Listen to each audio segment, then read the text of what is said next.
വളരെ സിമ്പിളായിട്ട് ഒരു മാങ്ങാ ചമ്മന്തിയാണ് നമ്മളിന്ന് ചെയ്യുന്നത്. അല്ല പച്ചമാങ്ങ, ഈ മുളക് അറിയാമല്ലോ, തൈര് മുളകും പച്ചമാങ്ങയും കൊണ്ട് നല്ല അടിപൊളി ഒരു മാങ്ങാ ചമ്മന്തി. നമുക്കിതൊന്ന് ചെത്തിയെടുക്കാം. ചെറിയ കഷ്ണങ്ങളായിട്ട് മുറിച്ചങ്ങോട്ട് പോകും. നമുക്ക് ഈ അടുപ്പൊന്ന് കത്തിക്കാം. ഇതേപോലെ ചീനച്ചട്ടി അങ്ങോട്ട് വെക്കുക. നമുക്ക് ഈ മുളക് ഒന്ന് വറുത്തെടുക്കണം. കുറച്ച് എണ്ണ അങ്ങോട്ട് ഒഴിക്കുക. 2 കരിയാപ്പില അങ്ങോട്ട് ഇട്ട് കൊടുക്കുക. നമ്മൾ ആ എണ്ണയ്ക്കകത്തോട്ട് ഇട്ട് കൊടുക്കുക.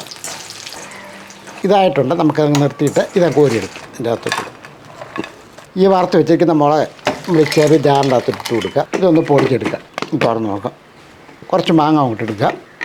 ഒരു കഷ്ണം ഇഞ്ചി, ഒരു 3-4 ചെറിയ ഉള്ളി, കുറച്ച് തേങ്ങാപ്പീരയും കൂടി ഇട്ട് കൊടുക്കുക. 1 ടീസ്പൂൺ എരിവുള്ള മുളക് പൊടി, 1 തണ്ട് കറിവേപ്പില. അപ്പോൾ നമ്മളിതിന് ഉപ്പിടുന്നില്ല, കാര്യം തൈര് മുളകിന് ഉപ്പുള്ളതല്ലേ.